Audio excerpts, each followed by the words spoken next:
Do you mind if we record this whole interview? No, go right ahead. Okay, so I'm recording right now. So let's start. Can you tell us something about yourself? Well, I'm a retired partner of Ernst& Young. I started with Ernst& Young in 1962. Yeah, 62, I think. September 62. Worked for 7 years in Amsterdam, then came to Canada, worked for KPMG in Canada for 6 years. And then I came back to the Dutch firm in 1975 and worked for them in Bangladesh, Nigeria, Singapore, back in the Netherlands, Spain, and the US. And I retired in 2000 and think now 2001 actually. How did you work your way up to the function of director of Ernst& Young? Well, it was called a partner at the time. Directors are Uh, the Ernst Young is a partnership, but means that you're each partner you become a partner after you get promoted, and I'll come to that. But a partner is basically a part owner, and director typically isn't. But so in Ernst Young, you have two functions. You have directors, and those people typically don't have signing authority, but they have the same status as status as a partner. But a partner is a part owner, so it's like an entrepreneur. And I think in working in a big firm like Ernst Young is you just keep your head down, do your work, and you get promoted like in many companies on an annual basis. You get your review, and based on those reviews, they either promote you and you get your salary increases. So you just hang in there and stay with them and make sure you stay up with the professional developments and that's been in our field huge. As you know, when I started there were no computers, and when we left, the cell phone is the cell phone is bigger than the old computers we had in the 70s. Did you expect to get such an important function when you started your career? Well, I don't think when same as you guys start, you really don't start a career. You start working, and then after a little while, you like to work. But yes, I always liked accounting, and I always wanted to stay in an accounting firm. So I really never. The only time I switched firms when I immigrated to Canada. But yes, so I was always interested in staying with Ernst and Young. so, what subjects did you study before becoming an accountant?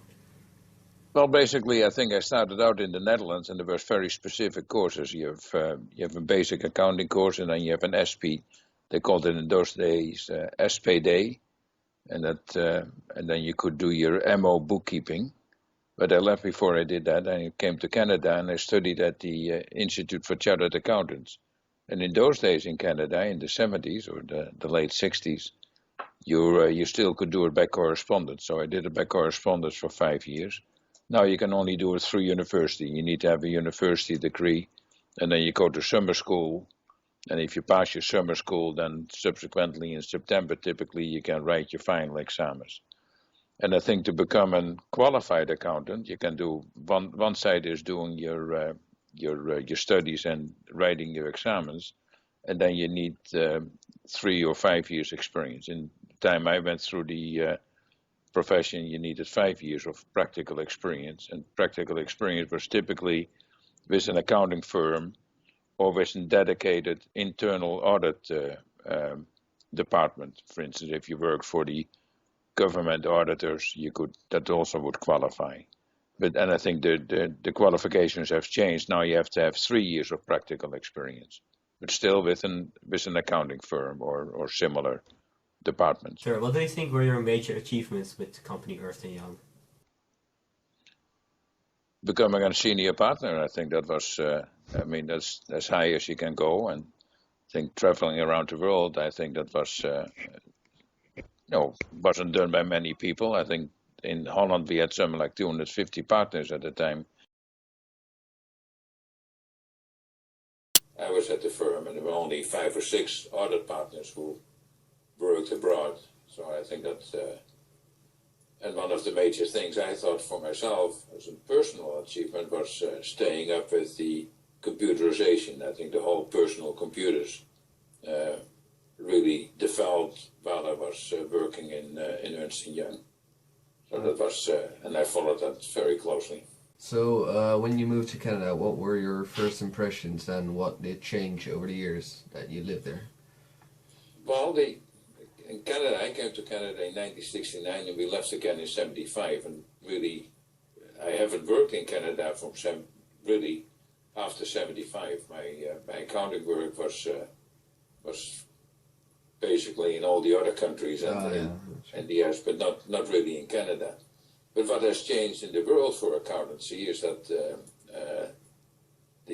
definitely in Canada, in the days I was here in 1969, you had one big local firm, was called Clarkson and Gordon, and they really were the crop of the cream. There was a huge local firm. They merged over the years, or they associated themselves with Ernst & Young, and later on in life they were I think 10 years ago, they were taken over by they merged with the American firm. I wouldn't say they're taken over, but the US firm and the Canadian firm was now one firm, one partnership. So the landscape is changing in the world for those firms. They're becoming more worldwide firms, like a little bit like IBM or similar big corporations. Because don't forget that you only have.